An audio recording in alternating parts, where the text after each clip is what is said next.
bersama kita, Batik Handayani Gelis, merawat batik, menjaga Indonesia. Sehat ya Ratna? Alhamdulillah. Alhamdulillah kita ketemu lagi di episode kita kali ini. Kita mau bahas tentang satu dekade perjalanan Batik Handayani Gelis. Yep. Pasti dalam satu dekade ini warna-warninya tuh Masya Allah banget. Saya yakin kenangan-kenangan selama satu dekade ini semuanya berkesan. Nah, tapi kita mau bahas di hari ini apa saja nih program-program yang sudah pernah dilewati sama Batik Handayani Gelis, dan di antara program-program itu mana nih yang paling spesial? Nah, pasti dari mulai pulang dari Museum Batik, mulai startingnya itu kita sudah bahas di pekan kemarin. Nah, kita pengen tahu ada apa saja sebenarnya yang direncanakan oleh seorang Sri Ratna Handayani bersama Batik Handayani Gelis. Iya. Niat pertama memang Batik Handayani harus produksi ya, karena kan bagaimanapun karya itu harus ada gitu. Betul. Yang pertama.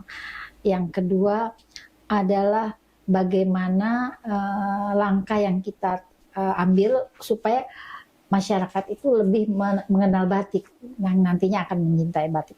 Program yang pertama itu alhamdulillah di 3 bulan Handayani launching. 2011 ya? 2011 launching. Di Februari 2012 itu kerjasama pertama tuh dengan Bodrexin. Bodrexin? Bodrexin. Itu jadi, obat panas kan Teh ya? Obat anak-anak ya. Iya. Nah, Bodrexin itu punya program yang bagus banget. Satu batik jutaan jari. Jadi membuat batik yang satu lembar kain batik, tetapi dicanting atau oleh anak-anak. Ntar dulu Teh, kok bisa Bodrexin sih? Nggak yang lain tuh gimana sih ceritanya? Kita pengen tahu deh. Kadang-kadang ada hal-hal yang di luar prediksi kita. Jadi pihak Bodrexin itu datang ke waktu itu masih di rumah di rumah. Temen Teteh? Bukan. Cuma pas dia datang, dia cerita, Ibu, saya sudah 3 hari keliling Bogor nyari Ibu. Bingung, jadi agak merinding. Di mana? Saya dengar Ibu Handayani bisa ngajarin batik gitu. Oke. Tapi kok saking bingungin nggak ngegali Bisa tahu dari mana gitu ya, kenal dari mana gitu. Intinya mereka pengen bisa kerja dengan Bodrexin bisa memperkenalkan menginvite menginvite Batik Handayani. Dan kegiatannya di mall di Jabodetabek pada saat itu. Baru selesai sekolah membatik, terus langsung dapat tawaran ngajarin batik. Iya. Itu rasanya gimana Teh? Bingung. Karena dia udah ada, tapi kan perlengkapan belum ada ya. Nah, tapi meyakinkan, oke. Kayak pucuk di cinta ulam tiba sebenarnya sih ya. Itu mungkin pintu pertama mulai terbuka kan. Pintu pertama. Dan langsung setuju ya Bu katanya. Oke, saya setuju. Nggak mikir-mikir dulu itu, langsung dengan berbagai polemik di dalam sebetulnya. Tapi kan pihak mereka pokoknya Ibu bisa gitu. Poin Ibu bisa, dan Ibu bisa kerjasama sama kita, dan itu terlaksana seminggu kemudian.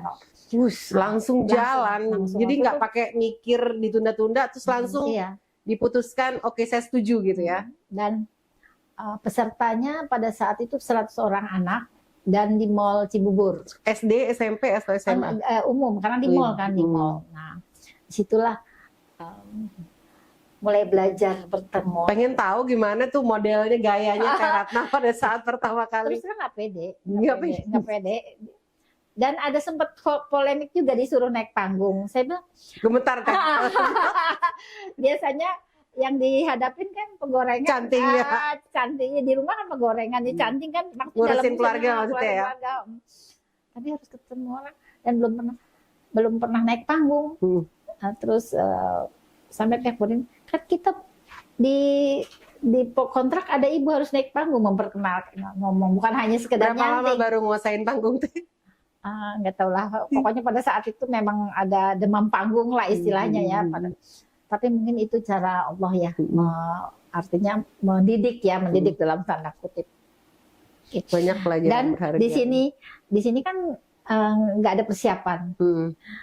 Nah, alhamdulillah pas mereka ternyata banyak sekali itu dari audiens, dari pembatik, terutama dari orang tuanya pada yang bertanya batik itu gitu. Dan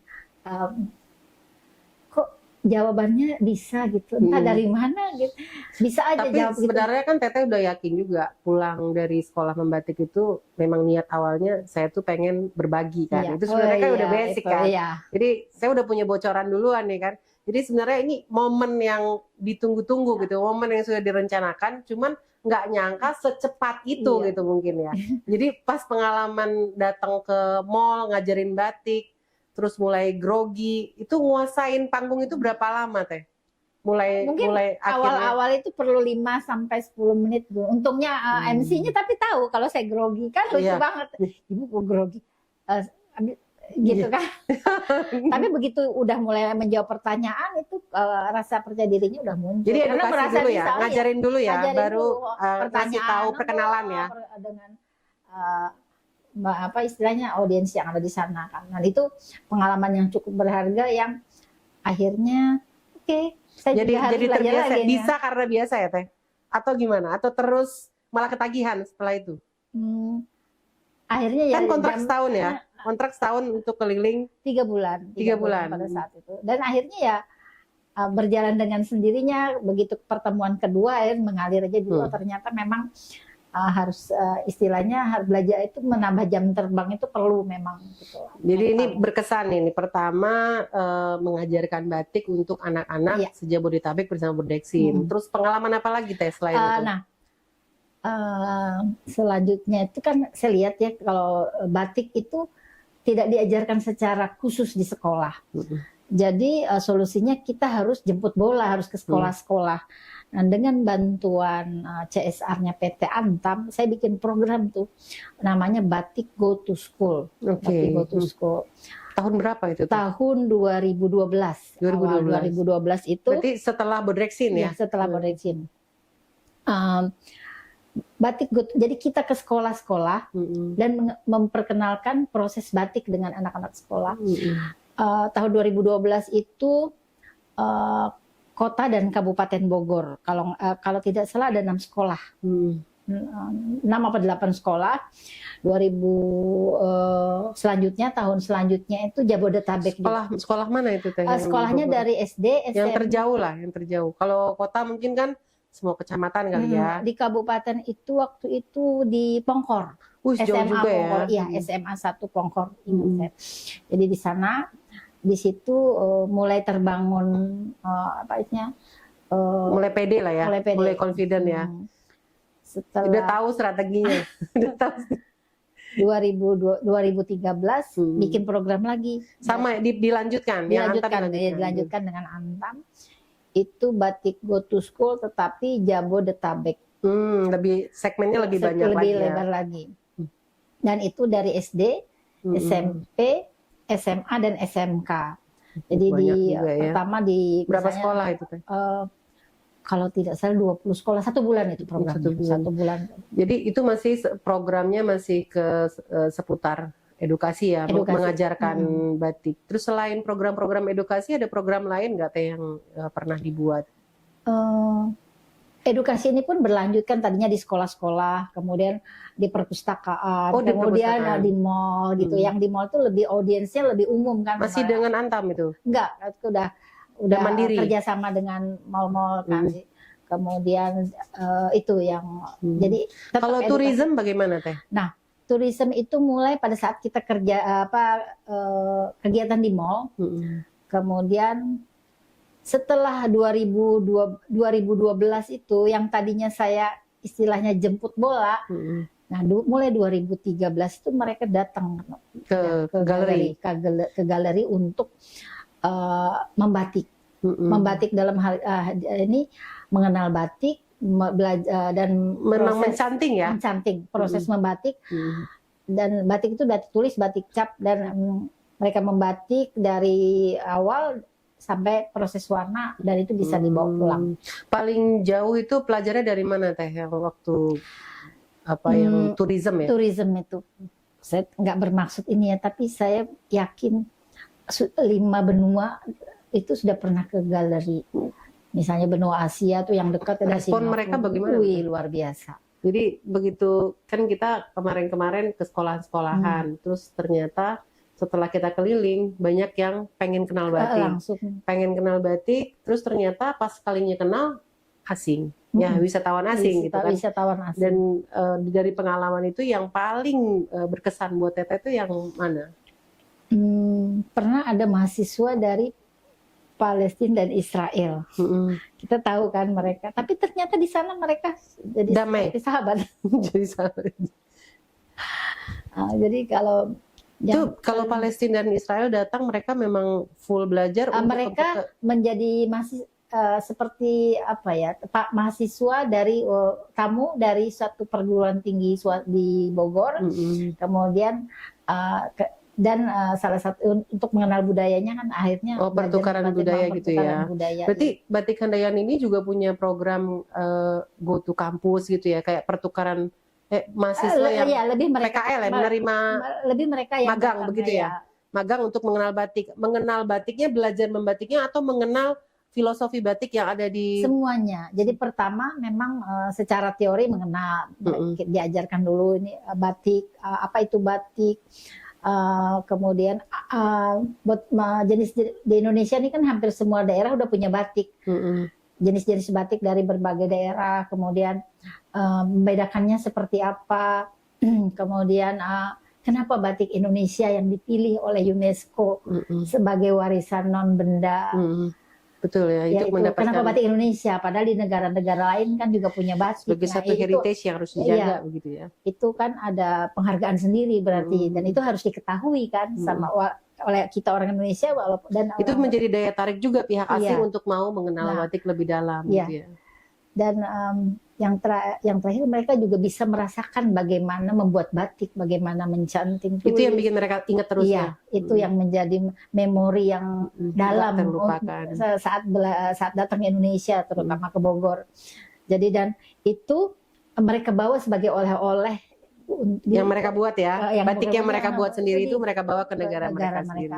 Itu kalau teman-teman yang di mancanegara kayaknya yang datang ke Batik Handayani udah banyak ya, udah banyak. Tapi kalau untuk yang nasionalnya terjauh itu pulau mana tuh Teh?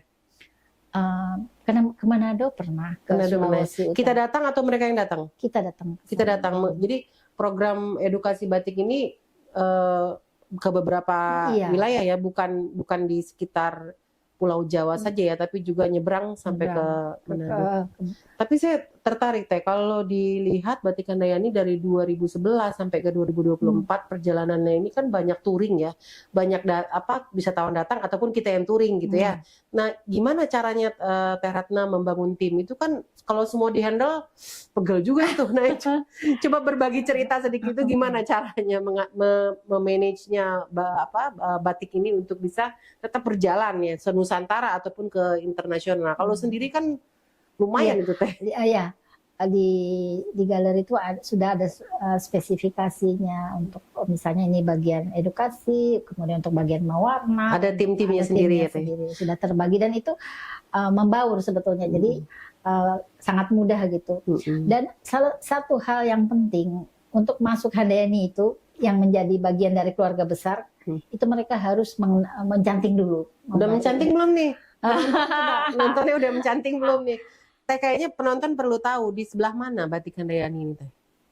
Di Bogor itu adanya di Jalan Raya Bogor Baru nomor 16, kurang lebih di belakang Jalan Raya Pajajaran. Boleh lihat ya, dilihat di sini ya. Dan itu tidak jauh dari kebun raya. Waduh. Jadi dan aksesnya juga gampang. Jadi saya tahu ya, filosofi batik itu kenapa banyak diambil dari kebun raya, karena lokasinya itu dekat dari kebun raya. Jadi itu sebenarnya alasan. Karena ya setiap orang datang ke Bogor kan pasti pertama yang dilihat kebun raya itu. Dan semua timnya itu udah bisa membatik. Iya. Kalau mereka semua bisa membatik, mereka belajar berapa lama? Kalau Teh Ratna kan 6 bulan di Museum Tekstil, mereka belajarnya langsung dari Handayani. Nah, berapa lama mereka baru mahir memainkan mereka canting? Udah bisa memegang, udah pernah pengalaman memegang canting cap, canting tulis, kemudian tahu proses mewarna, sehingga begitu mereka misalnya menjadi bagian dari edukasi, mereka bisa paham paham basic dari Iya. proses mencanting seperti apa. Dan juga harus tahu filosofi batik, karena begitu sudah membaur dengan customer yang datang, pelanggan yang datang, mereka akan ada banyak pertanyaan dan itu harus bisa jawab. Berarti tim Handayani ini juga lumayan banyak ya Teh. Filosofi batiknya aja kan ada 200 ya, 200 jenis. Itu belum yang tidak tertulis namanya, itu kan sebegitu banyaknya. Berarti semua kru Handayani Gelis ini pasti mereka paham semua filosofi yang ada di. Mereka terus belajar seperti aja Gadget terbangun untuk keinginan tahuan, untuk bisa dihafalin ya. Ini filosofi apa? Ayo, nih inget nggak? Besok inget gitu. Itu jangan-jangan ada kursusnya tersendiri di Handayani Gelis. Kalau dilihat dari perjalanan 1 dekade ini, Handayani Gelis pasti punya suka dan duka juga. Nah, dari beberapa perjalanan touring kita di sekian daerah pun di mancanegara, ada nggak pernah yang dukanya, ada nggak Suteh? Mungkin pegel, mungkin kayak udah deh aku capek gitu, nggak mau lanjutin lagi. Tapi Teh Dewi, ini hobi ya. Hobi, saya senang gitu, pekerjaan yang saya sukai, sehingga semangat itu tetap ada, walaupun kadang-kadang fisik nggak bisa ya. Jadi begitu saya capek, saya istirahat, tapi begitu selesai capeknya semangat lagi. Jadi itu penting kita catat bahwa kita harus mengerjakan hal yang kita sukai, dan kita juga harus percaya bahwa dengan kita ikhlas mengerjakan hal yang kita sukai, insya Allah rezeki akan mengikuti. Itu yang pertama. Saya jadi tidak menganggap duka, karena bertemu dengan banyak orang dan mereka capek itu normal ya, normal, itu manusiawi. Tinggal istirahat aja, udah gitu jalan lagi gitu. Jadi semangatnya nggak pernah padam. Dan kadang-kadang saya juga bingung tuh, apa istilahnya, saya tuh kalau udah melek itu mikir langsung. Jadi begitu, bagaimana nggak mikir tidur. Jadi selalu ada inspirasi, walaupun inspirasi itu mesti diendapkan dulu kan, nggak langsung dieksekusi kan, karena supaya nilainya ada nilainya juga. Jadi kita udah punya tadi mengajarkan batik, terus tourism, mengundang teman-teman wisatawan untuk datang. Terus yang ketiga sepertinya ada nih Teh yang program lagi. Jadi program Handayani itu yang pengen saya garis bawahi juga ya, ada dari usia 3-4 tahun PAUD sampai turis mancanegara gitu. Untuk PAUD itu mereka akan diajarkan membatik cap. Gimana anak kecil bisa belajar membatik? Gimana cap, caranya? Tapi bukan itu dari taman kanak-kanak begitu ya, atau sekolah PAUD ya? Iya, dari PAUD bisa. Itu program sekolahnya atau kita yang mengundang sekolah untuk mengenal batik atau bagaimana? Kadang-kadang mereka yang pengen datang. Beberapa sekolah itu datang yang PAUD itu untuk mereka. Rutin itu ya, tiap tahun ada? 1 bulan kadang 2-3 sekolah datang gitu. Jadi sebenarnya batik Handayani itu nggak pernah sepi dari tamu ya, selalu ada. Nggak selalu mereka tuh kesana nyari batik, tapi justru belajar membatik. Iya, mengenal batik Indonesia lah di dalam.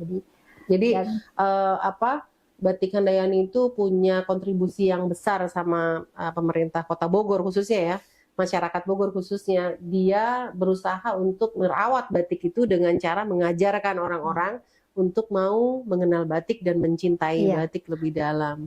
Dan itu penting. Iya. Penting terutama untuk. Tapi memang sih Teh, kalau sekarang itu anak-anak muda kayaknya jarang juga yang pakai. Suka pakai batik itu kayaknya generasi 40 ke atas gitu ya. Tapi kalau yang muda-muda enggak.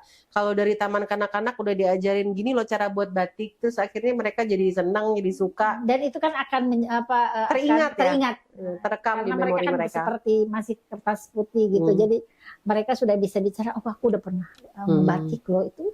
Dan itu mereka bangga. Itu yang paling lama usianya sekolahan PAUD yang selalu datang itu sekolahan mana tuh Teh?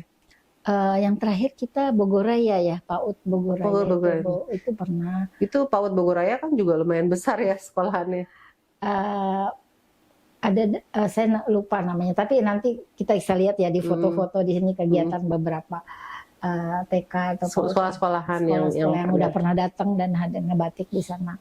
Dan saya punya apa istilahnya keinginan tuh ada baiknya sedini mungkin mereka mengenal batik, sehingga mereka nanti bisa mengenal, mencintai, menyayangi, dan akhirnya menjaga batik kan nanti kelak. Karena toh itu masa depan batik ini kan di tangan mereka. Betul ya. Kalau kita bukan generasi muda yang merawat batiknya, batiknya juga akan habis gitu ya. Yang terakhir, ini saya pengen lihat ini, pengen tahu ini, kepo ini nih Teh. Kayaknya ini satu program yang menarik juga. Jarang sekali pembatik itu yang nulis buku, itu gimana ceritanya Teh?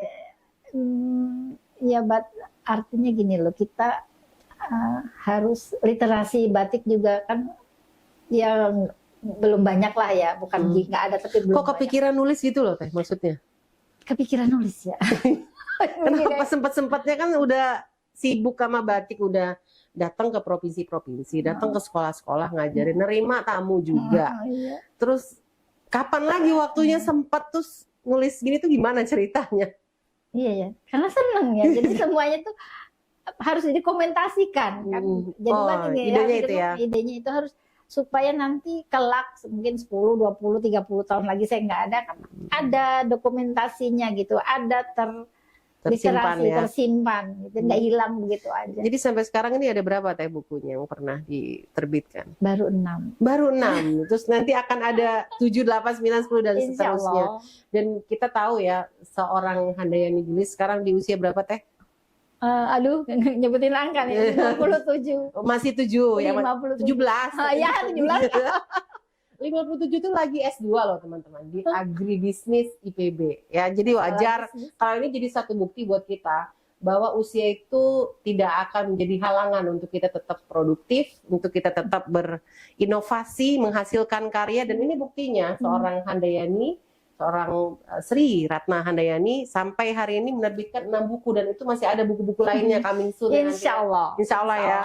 Ya, jadi perjalanan seorang Ratna Handayani perlu kita contoh ya, tidak berhenti walaupun usia bertambah boleh, tapi semangat harus tetap muda. Amin. Gitu ya. Jadi mungkin untuk hari ini itu diskusi kita.